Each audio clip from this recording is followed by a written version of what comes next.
Hello friends, welcome to the Tech Design channel. So friends, today I will talk about Phanteks ECLIPSE G360A. So friend, Phanteks released the ECLIPSE G360A and E-ATX compliant middle tower PC case with great airflow and high expandability. And friend, there are two color options, black and matte white. And friend, the top panel has a high airflow specification that is open as mesh standard, and front has an ultra fine mesh panel that prevents dust from entering. And friend, the integrating system can be built with the tempered glass panel with an ARGB strip on the left side. And friend, there are numerous cooling options, and water cooled radiator can be mounted up to 360 mm in the front, 360 mm in the top, and 120 mm in the rear. And friend, in addition to conventional front 120 mm ARGB fan into 3, the cooling fan can be outfitted with the maximum of 120 mm into 3 or 140 mm into 2, top 120 mm into 3 or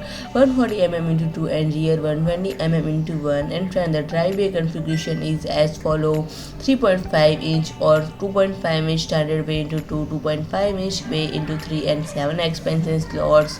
And friend, it can accommodate a 400 mm graphics card, a super cooler with a total height of 162 mm, and power supply unit with depth of up to 280 mm. And friend, E-ATX, ATX, MicroATX, and Mini-ITX form factors are all supported. And friend, the front I/O includes USB 3.0 into 2 ports, audio output or input, and D-RGB mode or color buttons. So friend, if you like my video, please do like, share and comment, and don't forget to subscribe my channel and press the bell icon.